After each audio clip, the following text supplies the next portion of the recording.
You're listening to OverflowGospelRadio.com. This teaching is going to require your full attention, and I don't just mean with your mind, I mean your emotional attention. And kind of while I get set up here to teach you today, 3 habits of a healthy heart. How many know real lasting change has to happen in your heart? Talk to me, please. I said, how many know real lasting change has to happen in your heart? It can't just be in your behavior. You really have to fundamentally change your belief. And that's kind of what the psalmist is talking about in Psalm 119, verse 112. There aren't many chapters in the Bible that have 112 verses. I think Psalm 119 is on record as the longest chapter in the Bible. It's constructed grammatically in a specific way that we won't go into in this class. I kind of want to teach a little bit today, if that's all right. Is it all right if I don't even shout or holler or anything? If you wanted to hear me holler, you should have come to the praise party. We had an amazing time saying good morning midnight, because we welcomed not only a new year, but we welcomed our challenges this year, knowing that often our calling is contained in our challenges if we learn how to see it correctly. Everything begins with perspective, and the perspective of the psalmist in Psalm 119 is kind of all over the place. I think he's dealing with some inner issues, and getting beyond the grammar of the psalm, we can know a little bit of the intention of it, because the psalmist says in 112, I incline my heart to perform your statutes forever to the end. Forever to the end. I want this to last. I don't just want to see some changes in my life for a few weeks in January. Come on, somebody. I didn't hand them my gym membership and sign up for a year just to be eating chocolate by Valentine's Day.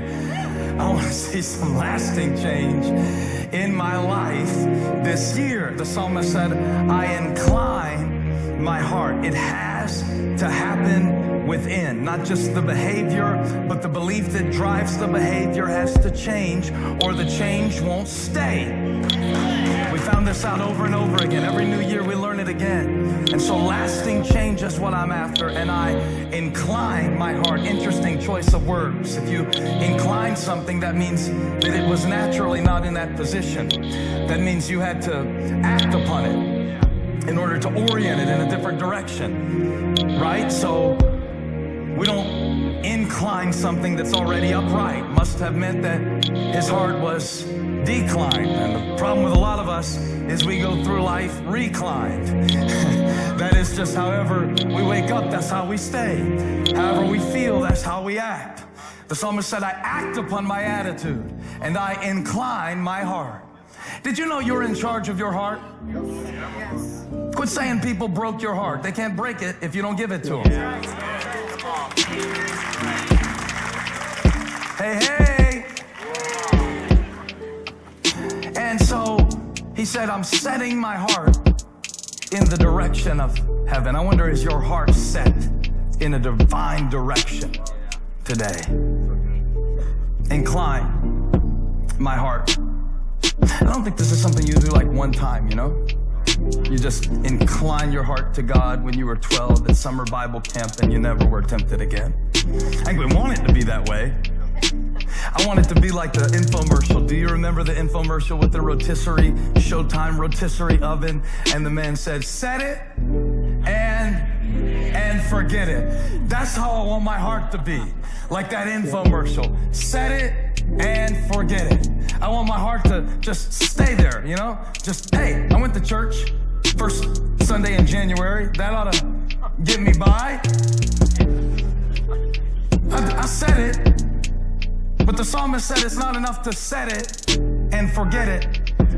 He said it's more like you set it, you check it, you reset it, You check it, because all through your day and all through your year, your heart is going to be tempted to decline to a default position. And maybe it's a default position of discouragement or despair or dysfunction. But when you take charge of your heart, touch your neighbor, say, take charge of your heart. That's what the writer of Proverbs said. It's not just the psalmist that did it. The writer of Proverbs said, guard your heart. It's your heart. And that's where the issues of life flow from. So before we can get the windows working, we got to get our hearts open. Hey man, the doctor was fussing at me a couple months ago about my cholesterol. Lets me know I'm getting on up there in age. I never had a conversation like this with the doctor before. And he just talking, blah, blah, blah, LDL, HDL, triglyceride, all this stuff. And I know he could tell he wasn't getting through to me because he took a real drastic turn. He said, hey, I don't want you to be one of those guys who looks real fit on the outside, which made me feel happy that he said that about me. But then one day you're just outside running and you just fall over of a heart attack. You need to listen to me. And I corrected him. I said, doctor, I know you got some degrees that I don't have and all that, but you're wrong about that. I don't run. So if I fall over, it's not going to be on cardio. But he said, you can be blocked on the inside, look good on the outside, and be successful and fall over. And be sexy and fall over. And be married and fall over. Come on, get a promotion and fall over. Be religious and fall over. It has to happen in the heart. But it doesn't start with the heart. It starts with the habits. Your habits create the condition of your heart. It is good. Every once in a while, you got to stop and clap for the word God speaks through you. I feel like God is going to help somebody set your heart on things above. Get your heart set in the right direction, but it's going to require some habits. And they're all right there in the psalm. I want to read you the next two verses because my three habits are right there in the verses. Forever to the end, I set my heart to perform your statutes. I hate, this is 113, I hate, what's that word doing in the Bible? I thought we were supposed to love everything. No, I hate the double-minded, but I love your law. I don't think we should go on until we talk about that. He said, I hate this. I hate the double-minded. I hate, it's not a person I hate, it's I hate the condition of double-mindedness. I hate it. And see, the thing about hate is the most powerful motivation to change, not love. And so before you start with wanting to reach your goals, maybe the first thing for you to do is to make a decision about some things that you hate. And it's going to be complicated because, you know, as for me, I have a love-hate relationship with some of the things. I feel kind of like David. One time David's son Absalom died and Joab came to him. He said, your son is dead. And David started weeping. And Joab was mad because Absalom was trying to take the throne from David. And so Absalom had become David's enemy. But David's heart was connected to Absalom. So he was crying and Joab said, you need to get it together. You hate those who love you and you love those who hate you. You hate what's trying to deliver you and you love what's trying to destroy you. And I feel that way about certain things in my life, certain actions, certain behaviors in my life. I love how they feel for a minute, but I hate the crash. And certain things in my life, I hate how they feel when I'm doing them. I hate the plank. Exhibit A, I mean, I was, for years, I was one of these people, I would tell you to your face, I hate to exercise. You can go back and watch my sermon videos from 3 years ago. I would stand on the stage and say, I hate to exercise. You know why I hated it? Because it wasn't a habit. I didn't do it enough to love it. I hated it. But You don't have to accept your default attitude toward anything. I incline my heart. I'm gonna teach today. You came out, I'm gonna make it worth your while. I'm gonna teach today. Get that elevation pin ready. We're gonna burn it up today and get a new one next week. I grew to hate. I think the moment of realization for me was when I was paying Andy $450 to come over to my house and let my pants out. I hated it. I looked at Andy and I said, I hate this, man. I could be using this money to buy new clothes and I'm paying it to you to make my clothes bigger. I hate this. And he said, hey, keep eating. It's job security for me.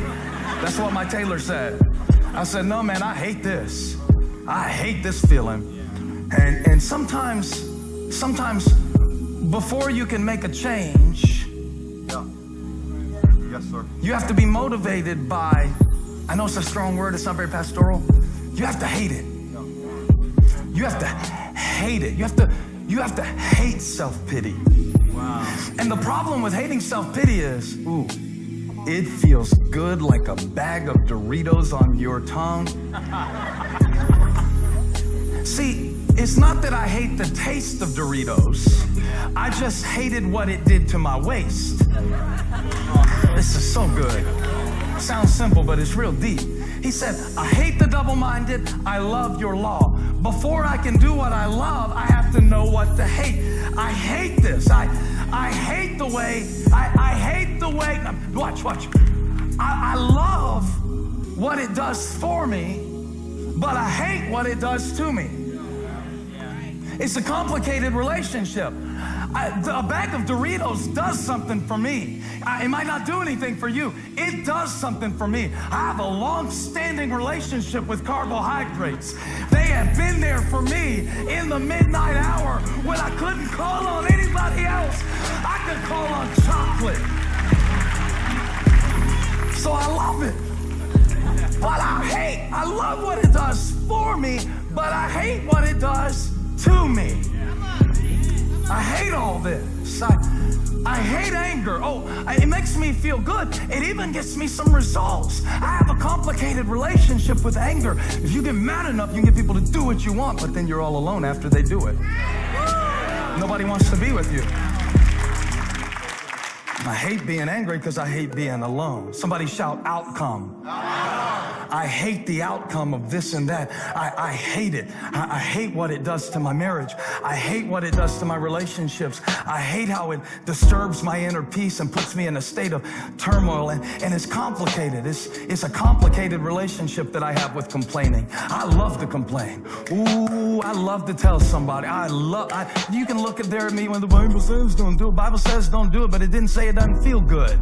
Amen. It feels real good to complain. It feels like a choice morsel going down. I mean, just as it's coming out of your mouth, just to unload on them. When somebody says, how you doing? Just let them know for 5 minutes. Every ache, every pain, every disappointment, every struggle. But guess what? The next time they see you coming, they're going the other way.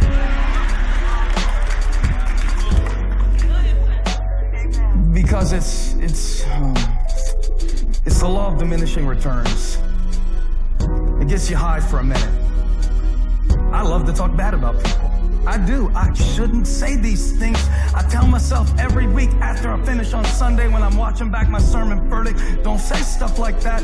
People put it on YouTube and use it against you as a weapon. But I just got to tell you, I love, it makes me feel really good about my dysfunction to spend a little time discussing yours. I love to talk about other people's dumb decisions. I love it. It's a natural high. Because if I can get you down here, then I feel like I'm right here. Only problem is, I'm setting myself up for decline. And now the next time I see you, I can't treat you better than I talk about you. So it ruins my relationships. I love what it does for me. It does something for me. Come on, how many will admit it does something for you to talk about what Henry did and what Susie wore and what they should have done and what their kids are like, but by the same measure you judge, you will be judged. I love the taste, but I hate the outcome.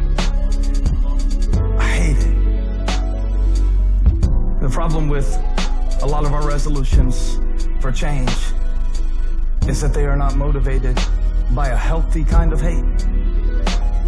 Healthy hate, yeah. There is a healthy way to hate. I hate racism. I hate poverty. That's the only thing that will motivate me to do anything about it, is I've got to hate it. I hate bullying. I hate bullying. I was bullied. Tony Wigfall jacked me up against the wall. I still remember my head cracking against the wall and my friend Hamilton looking at me saying, "Don't look at me, man." I still remember the view from up there. And I can't see somebody being picked on without seeing myself from up there, just wondering, is this guy gonna break my face? I hate it. I hate it. Holly said to me the other day, she said, "I hate being late." Notice she didn't say I love being early, because she doesn't. But you got to get to the point. We were going to see somebody. She said, "I don't want to walk in like that." And until you hate being late more than you love hitting snooze, you won't make the change. Get that thing on your mind, that bag of Doritos, and say, "I hate it." Look at your neighbor, say, "I hate it." Not "I hate you," I hate it. I hate it. I hate it. I hate the double-minded. I hate indecision. I hate it. I'd rather make a bad decision than make no decision. I hate procrastination. I hate it. I did it a lot, but I finally got to the point where I hate it. Now, I hate the discipline of preparation too, but I hate the pain of procrastination more than I hate.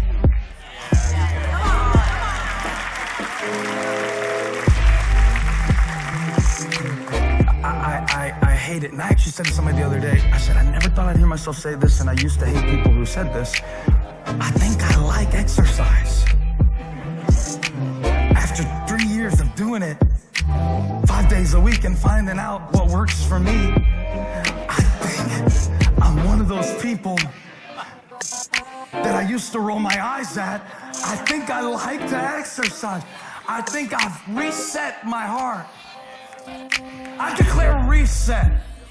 I declare reset. There are some things in your life that have been on the decline, but God brought you to church on the first weekend of the year, and you're setting your heart in a different direction.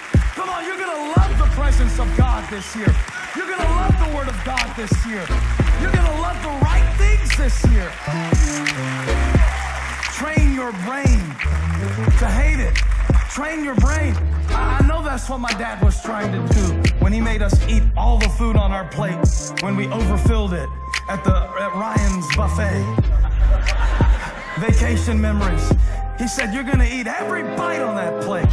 And me and my brother took turns causing diversions while the other one stuffed our pockets. And we walked out of Ryan's with pockets full of food. Never forget it. He wanted me to have an association. He said, "I want you to hate waste." Maybe that's why sometimes God lets us get so low. So I hate it. So I will despise Egypt, because if I didn't despise it, I would be tempted to go back.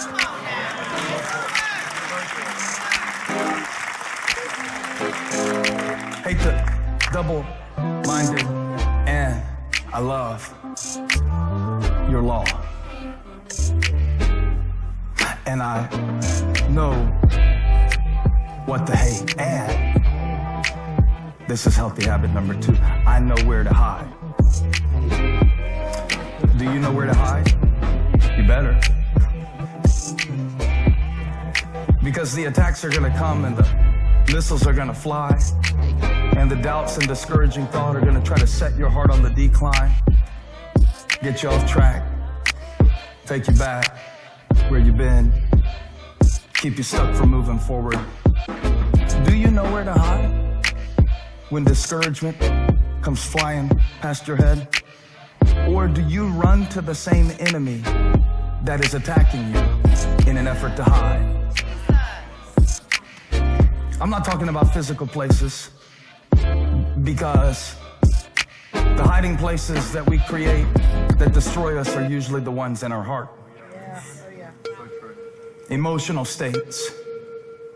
He said, "You are my hiding place, Lord. You are my shield." That's a powerful thought, isn't it? Look at what he says. He says, you are my hiding place and my... When attacks come, I've learned where to run. And the reason that I'm moving forward in my life this year isn't because I won't be attacked. It's because I know what to run to when I am. Help me preach this. The expectation of no attack is a setup for disappointment. But the psalmist said, I set myself up for success because I designated in advance where I would hide when the attack came. You can't find a place to hide once the attack starts. I'm going to teach more on this in the weeks to come. Are you coming back for the series? This series, when I say this series is something worth canceling your life to make sure you don't miss, I mean it. I mean, it's so, what God has shown me is so explosive. I think it might even be my next book. I don't even want to write another book, but it's so strong I think I might have to, because I'm going to teach you in this about the power of making decisions and sticking with them, that I'm not going back there. I'm not running to that. I can't ask God to protect me from the enemy that I'm running to. Where do you hide when it gets hard? You better set it up in advance that I'm running to the places where there's real protection, not the illusion of protection, because some of us hide in places that seem safe. He said, you are my hiding place. Elijah went and hid in a cave because it seemed safe. It was far away from Jezebel, and she was threatening his very life. This is an Old Testament story that's worth reading if you hadn't read it, because the whisper of God came into the cave as Elijah ran from his calling. Are you running from the conflict, or are you running into the conflict? Because the place of conflict is the place of calling. But you have to be comfortable hiding in the midst of hardships to know that God is your refuge, your strong tower in the battle, not from it. And Elijah ran south as far as he could go, went in a cave and spent the night. And the voice of the Lord went in the cave and said, what are you doing here, Elijah? Why are you hiding here? Why would you choose to hide in the place that would keep you confined when your calling is out there? Did I not protect you on Mount Carmel? Did I not send down fire from heaven? You can hide in plain sight when you trust in the goodness of God. I will see the goodness of the Lord in the land of the living.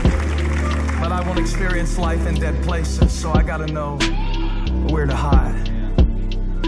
One of the staff members that heard this teaching when I taught it to the staff, and to be honest with you, I'm teaching it better to you than I taught it to them. I had some practice now.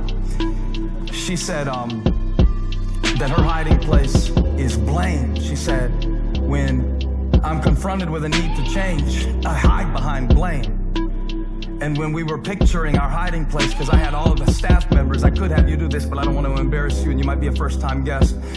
I had them turn to each other and say what their hiding place was, and they went deep. Some of them said porn, some of them said eating, some of them said destructive thought patterns, some of them said this, and some of them said that, but they all had a hiding place. Everybody in here has a hiding place. In fact, you have multiple hiding places.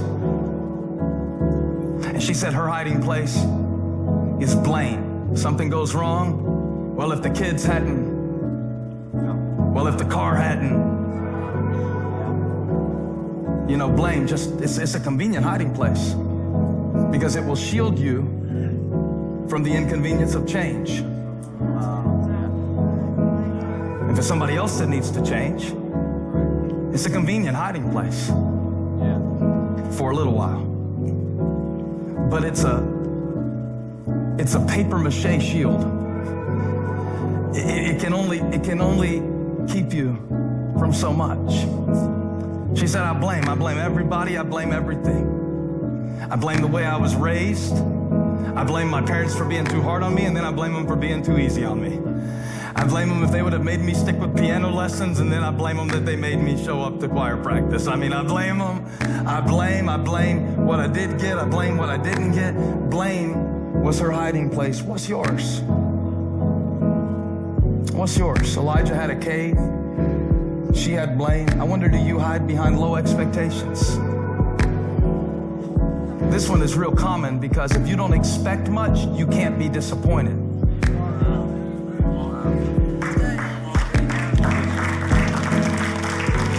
And so you learn how to hide behind this fake smile. You don't really have a whole heart, you have a fake smile to cover up your half-hearted interior life. And we hide ourselves from even those closest to us. And we hide ourselves because if I hide behind an image that I present, I don't have to deal with who I am. And the call of God is coming forth like the voice of the Lord went into the cave. The voice of the Lord is coming into your heart today saying, come out. Come out of hiding. Come out of fear. Come out of low expectations. Come out of hypocrisy. Come out from this fake spirituality. Come out wherever you are. You know, when you hide in the shadow of the Most High, you can abide under the shadow of the Almighty. I have a shelter. I don't have to hide behind anything but God.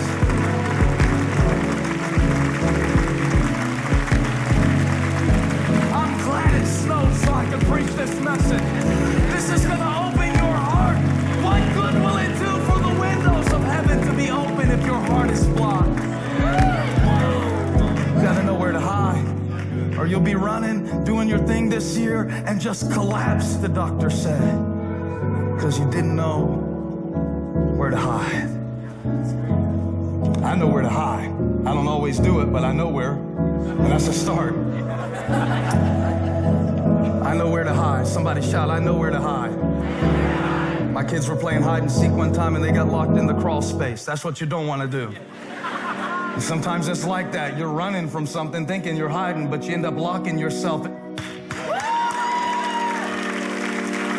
I mean, you can lock yourself in a pattern and an attitude in an effort to escape something, and what you get locked in is worse than what you were running from. Preaching to myself on the New Year's sermon. And you need a better hiding place. You got to hide somewhere. So memorize some songs, little songs that you like, the little songs we sing in the church. You can sing them other than Sunday. You can run. The name of the Lord is a strong tower. The righteous run into it. So you might have to sing in the shower to incline your heart to keep His commands. You might have to hide in a different place. Where else are you going to hide? You're going to hide in feeling sorry for yourself? You're going to hide in enemy-held territory and expect to be safe there? I know where to hide. I know how to say, I love you, Lord, and I lift my voice to worship you. Oh, my soul, rejoice. Take joy, my King. This old song, but it'll still work to run the devil off when he starts messing with you in the middle of the night. And what you hear, may it be a sweet, sweet sound in your ear. I can sing when I'm squeezed. I can sing when I'm pressed. I can rejoice. Hit reset on my heart. I'll set my heart to keep your command. Come on, we're hitting reset. I want you to picture yourself. You're playing Nintendo. Remember, Bill? And you hit reset. You're about to go, have to start over all your progress, and you hit reset. The psalmist said, I know where to go to reset my heart. It's not that the missiles never fly. I just learned how to duck, and I know where to hide. And I pointed my heart in the direction of my destiny. I know where to hide. I know what to hate. And my heart knows how to hope. I want you to stand up if you have hope. Stand up if you have hope. It's good to have hope. I said it's good to have hope. I preached a whole Christmas sermon on it. We have this hope. I hope everybody at every location is standing up because you have hope. But the psalmist doesn't say, in this particular instance, I have hope. He says, I hope. And I'm not sure if I learned this in 3rd grade English or 4th. But when he says, I hope, instead of saying, I have hope, that makes it a verb and not a noun. Any English teachers can verify what I just said. It's not just something I have. It's something that I, what? It's something that I do. It's an active hope. And you cannot go into another year of your life hoping it gets better. Like the lady I sat next to on the plane, she said, here's my philosophy. Hope for the best, expect the worst. That's clever, but it's crap. Hope doesn't just wish it would. And I tell you what, if you don't know how to hope, if you think hope is just, when we say, I hope in your word, that's not a bookmark in your Bible that you look at every once in a while or something on your coffee mug. It is a way of living. I hope. Somebody say, I hope. I hope, not just I wish. I hope. What does hope do? Hope puts its hand to work. Hope, not just in my heart, but hope. Look, have you put your hand to what you're hoping for? Because faith is the substance of things hoped for and the evidence of things not seen. God wants to open your heart this new year to possibility, but you're going to have to put your hand to what you're hoping for. In other words, you've got to work your window. And watch this. I don't hope it's not cold. I wear a coat. When I was leaving for church this weekend, Elijah said, Daddy, it's going to be great. He said, it's going to be record attendance. I said, no, it's not. He said, yes, it is, Daddy. Have a little faith. Practice what you preach. But I said, boy, let me teach you a little lesson about church growth and hope, okay? Some of my campuses have to be closed, so it can't be record attendance, and Charlotte people are kind of crazy, some of them anyway, not y'all, but some people watching online. And I said, my hope isn't that the rooms are gonna be full. My hope is that God is gonna show up and speak to whoever calls. That's how I hope. You're listening to OverflowGospelRadio.com.